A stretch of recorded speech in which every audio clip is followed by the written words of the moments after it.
ఆ నేతల మధ్య వర్గపోరు కమలం పార్టీకి కొత్త చిక్కులు తెచ్చిపెడుతోంది. నిన్న మొన్నటి దాకా ఆ ఇద్దరు నేతల మధ్య జరిగిన కోల్డ్ వార్ రాష్ట్ర అధ్యక్షుడి ముందే బాహాటంగా బయటపడింది. రెండు పార్టీలు మారి కమలం గోటికి చేరిన నేత పెత్తనమే ఈ ఆధిపత్య పోరుకు కారణమా? అధిష్టానం షోకాస్ నోటీసులు జారీ చేసేదాకా ఎందుకొచ్చింది? అసలు ఆ పార్లమెంటు నియోజకవర్గంలో ఏం జరుగుతోంది?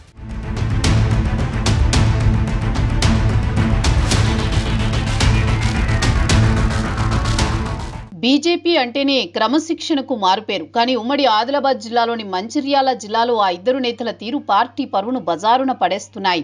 ఆ నేతలు ఎవరో కాదు, మాజీ ఎంపీ బోర్లకుంట వెంకటేష్ నేత. గత పార్లమెంట్ ఎన్నికల్లో పెద్దపల్లి పార్లమెంటు నుంచి పోటీ చేసిన బీజేపీ అభ్యర్థి గోమాసే శ్రీనివాస్ ఏకంగా రాష్ట్ర అధ్యక్షుడి సమక్షంలోనే ఇద్దరూ గొడవపడడం తీవ్ర చర్చనీయాంశమైంది. అది కూడా అధికార పార్టీ నేతల అక్రమ కేసులతో ఆత్మహత్య చేసుకున్న బీజేపీ మండల అధ్యక్షుడు మధుకర్ కుటుంబం పరామర్శ కార్యక్రమంలోనే రచ్చ జరిగింది.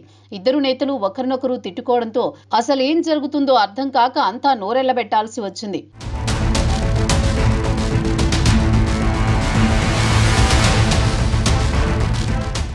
ఒకరేమో వెంకటేష్ రామచంద్ర అన్నను ఏట మధుకర్ వాళ్ళ నాన్న ముందు కూర్చోబెట్టు చెబుతూనే మాజీ ఎంపీపై చేయివేశారు గోమాసే. అక్కడితో ఆగకుండా నువ్వు జరుగురా తమ్మి అనటంతో వెంకటేష్ కి తిక్కరేగింది. రే గిరే అంటావు, చెంప పగులుద్దంటూ సీరియస్ గా స్పందించారు మాజీ ఎంపీ. నోర్ముయ్, అరే అంటావా ఈడియట్ అని సీరియస్ అయ్యారు. ఏం మాట్లాడుతున్నావు, బట్టలుడదీసి కొడతా అంటూ గోమాసే ఒంటికాలు మీద లేచారు. దీంతో పరామర్శ యాత్ర కాస్త బీజేపీ వర్గపోరు యాత్ర అయ్యిందనే చర్చ జరుగుతోంది. పెద్దపల్లి పార్లమెంటు నియోజకవర్గంలో కొద్ది రోజులుగా వీరిద్దరి మధ్య విభేదాలు తారాస్థాయికి చేరుకున్నాయనే చర్చ జరుగుతోంది.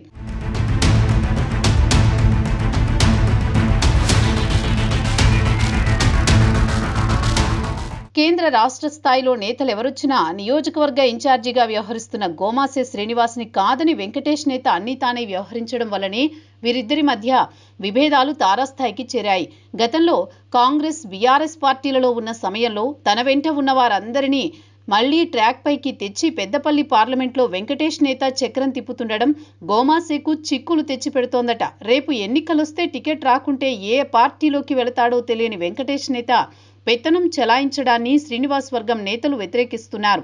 ఉమ్మడి ఆదిలాబాద్ జిల్లాలో ఇప్పుడిప్పుడే బలాన్ని పెంచుకుంటున్న వేళ నేతల రాద్ధాంతంతో కుడితిలో పడ్డ ఎలుకలా తయారైంది కమలం పార్టీ పరిస్థితి.